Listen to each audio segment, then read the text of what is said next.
ಬಳ್ಳಾರಿಯಲ್ಲಿ ಬ್ಯಾನರ್ ವಿಚಾರಕ್ಕೆ ಫೈರಿಂಗ್ ಆದಂತಹ ಪ್ರಕರಣಕ್ಕೆ ಸಂಬಂಧಪಟ್ಟಂತೆ ಖಾಸಗಿ ಗನ್ಮ್ಯಾನ್ ಮೇಲೆ ಸರ್ಕಾರದ ತೀವ್ರ ನಿಗಾವನ್ನ ಇಡಲಾಗಿದೆ. ಗನ್ಮ್ಯಾನ್ ಬಳಕೆಗೆ ಹೊಸ ನಿಯಮಗಳು ಜಾರಿಯಾಗುವಂತಹ ಸಾಧ್ಯತೆ ಇದೆ. ಅನುಮತಿ ಇಲ್ಲದ ಅಂದ್ರೆ ಪರ್ಮಿಷನ್ ಇಲ್ಲದಿರುವಂತಹ ಖಾಸಗಿ ಭದ್ರತೆಗೆ ಬ್ರೇಕ್ ಬೀಳುವಂತಹ ಸೂಚನೆಯನ್ನ ಕೊಡುವಂತಹ ಒಂದು ಯೋಚನೆ ಮಾಡಲಾಗ್ತಾ ಇದೆ. ಸರ್ಕಾರಿ ಗನ್ಮ್ಯಾನ್ ಕಡೆ ರಾಜಕೀಯ ನಾಯಕರು ಮುಖ ಮಾಡುವಂತಹ ಸಾಧ್ಯತೆ ಇದೆ. ಭದ್ರತಾ ಮೌಲ್ಯಮಾಪನ ಮರುಪರಿಶೀಲನೆಗಾಗಿ ಪೊಲೀಸ್ ಇಲಾಖೆ ಸಕಲ ಸಿದ್ಧತೆಯನ್ನ ಮಾಡಿಕೊಳ್ತಾ ಇದೆ. ಖಾಸಗಿ ಗನ್ಮ್ಯಾನ್ ಇಟ್ಕೊಳ್ಳೋದಕ್ಕೆ ಕಾನೂನು ಅಡಚಣೆ ಹೆಚ್ಚಾಗುವಂತಹ ಆತಂಕ ಇನ್ನು ಮುಂದೆ ಇರುವಂತಹ ಸಾಧ್ಯತೆ ಇದೆ.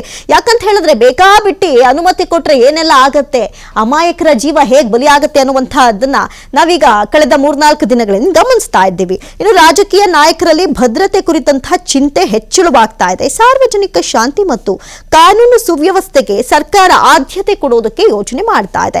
ಮುಂದಿನ ದಿನಗಳಲ್ಲಿ ಇತರ ಜಿಲ್ಲೆಗಳಿಗೂ ಇದೇ ಮಾದರಿಯನ್ನ ವಿಸ್ತರಣೆ ಮಾಡುವಂತಹ ಸಾಧ್ಯತೆ ಇದೆ.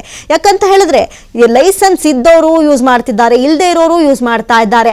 ಅಲ್ಲಿ ಅಂಥ ಪ್ರಮೇಯವೇ ಇರಲಿಲ್ಲ, ಆದ್ರೂ ಕೂಡ ಏಕಾಏಕಿ ಫೈರಿಂಗ್ ಮಾಡಿದ್ದಾರೆ. ಅದರಲ್ಲೂ ಕೂಡ ಒಂದಷ್ಟು ವಿಡಿಯೋಗಳು ರಿಲೀಸ್ ಆದಂತಹ ಸಂದರ್ಭದಲ್ಲಿ ಗೊತ್ತಾಗುತ್ತೆ ಯಾರು ಮಾಡಿದ್ದಾರೆ, ಆಪ್ತರು ಅಂತ ಹೇಳಿ. ಅವ್ರ ಹತ್ರ ಯಾಕೆ ಗನ್ಮ್ಯಾನ್ಗಳಿತ್ತು, ಜೊತೆಗೆ ಇವರು ಖಾಸಗಿ ಅಂಗರಕ್ಷಕರ, ಹೇಗೆ ಏನು ಎಲ್ಲಾ ವಿಚಾರದಲ್ಲೂ ಒಂದು ಕಡೆ ತನಿಖೆ ನಡೀತಾ ಇದೆ. ಆದ್ರೆ ಈ ಒಂದು ಬಳ್ಳಾರಿಯಲ್ಲಿ ನಡೀತಲ್ಲ ಬ್ಯಾನರ್ ವಿಚಾರಕ್ಕಾದಂತಹ ಫೈರಿಂಗ್ ಅಲ್ಲಿ ಏಕಾಏಕಿ ಓರ್ವನ ಪ್ರಾಣ ಹೋಯ್ತಲ್ಲ, ಇದರಿಂದ ಸರ್ಕಾರ ಎಚ್ಚೆತ್ಕೊಂಡಂತೆ ಕಾಣಿಸ್ತಾ ಇದೆ. ಇನ್ನು ಈ ಖಾಸಗಿ ಗನ್ಮ್ಯಾನ್ಗಳಿರ್ತಾರಲ್ಲ ಅವ್ರ ಮೇಲೆ ಸರ್ಕಾರ ತೀವ್ರ ನಿಗಾ ಇಡೋದಕ್ಕೆ ಮುಂದಾಗ್ತಾ ಇದೆ. ಗನ್ಮ್ಯಾನ್ ಬಳಕೆಗೆ ಹೊಸ ನಿಯಮಗಳನ್ನ ಜಾರಿ ಮಾಡುವಂತಹ ಸಾಧ್ಯತೆಗಳಿದೆ. ಸರ್ಕಾರಿ ಗನ್ಮ್ಯಾನ್ ಕಡೆ ರಾಜಕೀಯ ನಾಯಕರು ಮುಖ ಮಾಡುವಂತಹ ಸಾಧ್ಯತೆ ಇದ್ದು, ಅನುಮತಿ ಇಲ್ಲದ ಖಾಸಗಿ ಭದ್ರತೆಗೆ ಬ್ರೇಕ್ ಬೀಳುವಂತಹ ಸೂಚನೆ ದಟ್ಟವಾಗಿ ಕಾಣಿಸ್ತಾ ಇದೆ.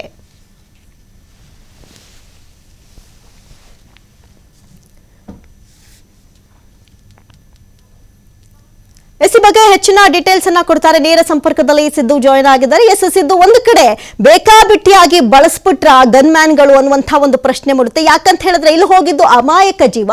ಹಾಗಾದ್ರೆ ಸರ್ಕಾರ ಏನೆಲ್ಲ ಯೋಚನೆಗಳನ್ನ ಮಾಡೋದಕ್ಕೆ ಮುಂದಾಗ್ತಾ ಇದೆ ಅಂತ?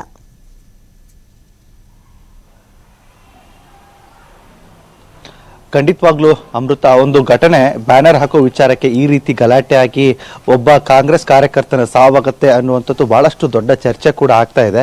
ಈಗ ಜೊತೆಗೆ ಆತನ ಎದೆಯ ಭಾಗದಲ್ಲಿ ಯಾವ ಗನ್ನಿಂದ ಫೈರ್ ಆಗಿತ್ತೋ, ಖಾಸಗಿ ಗನ್ನಿಂದ ಫೈರ್ ಆಗಿದೆಯೋ, ಆ ಫೈರ್ ಆದಂತ ಗನ್ನಿನ ಬುಲೆಟ್ ಏನಿರುತ್ತೆ ಆ ಬುಲೆಟ್ ಅನ್ನ FSL ಗೆ ಕಳಿಸಲಾಗಿತ್ತು.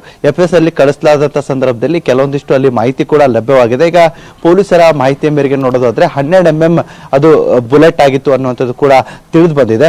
ಜೊತೆಗೆ ಆ FSL ನ ಅಧಿಕಾರಿಗಳು ಕೂಡ ಇನ್ನೂ ಕೂಡ ಅದರ ಬಗ್ಗೆ ಆ ತನಿಖೆನ ಸಹ ನಡೆಸ್ತಾ ಇದ್ದಾರೆ.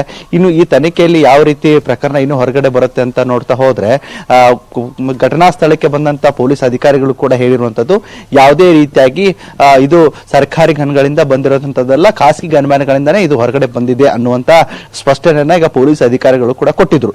ಜೊತೆಗೆ ರಾಜಶೇಖರ್ ಮೃತದೇಹನ ಎದೆಯೊಳಗೆ ಏನು ಆಗಿತ್ತೋ ಆ ಗನ್ನಿಂದಾನೇ ಈ ರೀತಿ ಆಗಿದೆಯಾ ಅನ್ನುವಂಥದ್ದು ಕೂಡ ಈಗ ಪ್ರಶ್ನೆಗಳಿದೆ. ಇದನ್ನೆಲ್ಲವನ್ನ ನೋಡ್ತಾ ಹೋದ್ರೆ ಸಿಂಗಲ್ ಬೋರ್ ಗನ್ ಅಂತ ಏನಂತೀವೋ, ಗುಂಡು ಏನಂತೀವೋ, ಆ ಗನ್ನಿಂದ ಫೈರ್ ಆಗಿದೆಯಲ್ಲ, ಆ ಸಂದರ್ಭದಲ್ಲಿ ಸ್ವಲ್ಪ ಯಾಮಾರಿದ್ರು ಕೂಡ ಆಗ ಈಗೇನು ಒಬ್ಬನ ಜೀವ ಏನು ಹೋಗಿದೆಯೋ ಅಲ್ಲಿ ಇನ್ನೂ ಹೆಚ್ಚು ಜೀವಗಳು ಹೋಗುವಂತ ಸಂದರ್ಭಗಳು ಕೂಡ ಇತ್ತು. ಅದು ಫೈರ್ ಮಾಡುವಂತ ಸಂದರ್ಭದಲ್ಲಿ 4 ಅಡಿ ಅಷ್ಟೇ ಅಂತರದಿಂದ ಹಿಂಗೆ ಫೈರ್ ಮಾಡಿದ್ದಾರೆ ಅನ್ನುವಂತ ಮಾಹಿತಿ ಈಗ ಲಭ್ಯವಾಗ್ತಾ ಇದೆ ಪೊಲೀಸರಿಂದ. ಆ ಫೈರ್ ಆದಂತ ಸಂದರ್ಭದಲ್ಲಿ ಏನಾದ್ರೂ ಹೆಚ್ಚು ಕಮ್ಮಿ ಸ್ವಲ್ಪ ಆಗಿದ್ರು ಕೂಡ ಒಂದಲ್ಲ ಇನ್ನು 4-5 ಜೀವ ಹೋಗುವಂತ ಸಂದರ್ಭಗಳು ಕೂಡ ಇತ್ತು ಅನ್ನುವಂಥದ್ದು ಕೂಡ ಈಗ FSL ನಲ್ಲಿ ತಿಳಿದು ಬಂದಿದೆ. ಇನ್ನೂ ಹೆಚ್ಚಿನ ತನಿಖೆಯನ್ನ ಕೂಡ ಮಾಡಲಾಗ್ತಾ ಇದೆ. ಯಾರೆಲ್ಲ ಖಾಸಗಿ ಗನ್ಮ್ಯಾನ್ಗಳಿದ್ರು ಆ ಖಾಸಗಿ ಗನ್ಮ್ಯಾನ್ಗಳಲ್ಲಿ ಇಬ್ಬರನ್ನ ಈಗ ವಶಕ್ಕೆ ಪಡಿಸಿಕೊಂಡು ಇನ್ನಷ್ಟು ತನಿಖೆಯನ್ನ ಪೊಲೀಸರು ಕೂಡ ಮಾಡ್ತಾ ಇದ್ದಾರೆ ಅನ್ನುವಂತ ಮಾಹಿತಿ ಲಭ್ಯವಾಗಿದೆ. ಜೊತೆಗೆ ಯಾವ ಖಾಸಗಿ ಗನ್ನು, ಆ ಗನ್ ಲೈಸೆನ್ಸ್ ಯಾವುದು, ಇನ್ನು ಬುಲೆಟ್ ಎಷ್ಟಿತ್ತು, ಎಷ್ಟು ಬುಲೆಟ್ ಫೈರ್ ಆಗಿದೆ ಅನ್ನುವಂತ ಮಾಹಿತಿ ಕೂಡ ಲಭ್ಯವಾಗಬೇಕಾಗಿದೆ. ಈಗಾಗಲೇ FSL ತಂಡ ಇದರ ಬಗ್ಗೆ ಇಂಜಿಚ್ಚಾಗಿ ಮಾಹಿತಿಗಳನ್ನ ಪಡೆದುಕೊಳ್ತಾ ಇದ್ದಾರೆ.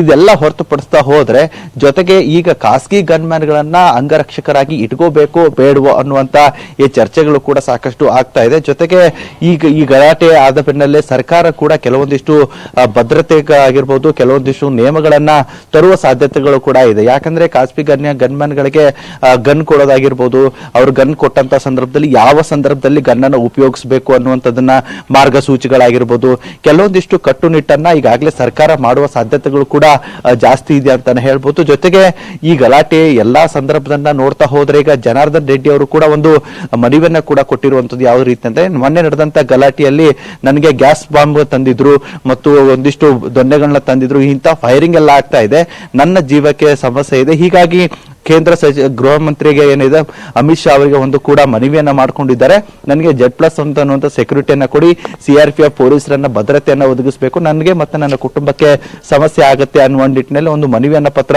ಮಾಡ್ಕೊಂಡಿದ್ದಾರೆ. ಇದೆಲ್ಲ ಜೊತೆಗೆ ಇವತ್ತಿನ ಬೆಳವಣಿಗೆಗಳನ್ನ ನೋಡ್ತಾ ಹೋದ್ರೆ ಈಗ ಯಾರೆಲ್ಲ ಈ ಘಟನೆಯಲ್ಲಿ ಭಾಗಿಯಾಗಿದ್ರೋ 50 ಜನರನ್ನ ಕರೆದು ತಪಾಸಣೆ ಮಾಡುವಂತ ಅವರ ಪರಿಶೀಲನೆ ಮಾಡುವಂತದ್ದಾಗಿರ್ಬೋದು, ಆ ಘಟನೆಯಲ್ಲಿ ನೀವು ಯಾಕೆ ಹೋಗಿದ್ರಿ ಅನ್ನುವಂಥದ್ದು ಕೂಡ ಮಾಡ್ತಾ ಇದ್ರೆ. ಈಗ ಸದ್ಯ ಪೊಲೀಸರು ಈ ಘಟನೆ ಸಂಬಂಧಪಟ್ಟಂತೆ ಇಂಚಿಂಚಾಗಿ ಮಾಹಿತಿಯನ್ನ ಪಡೆದುಕೊಳ್ತಾ ಇದ್ದಾರೆ.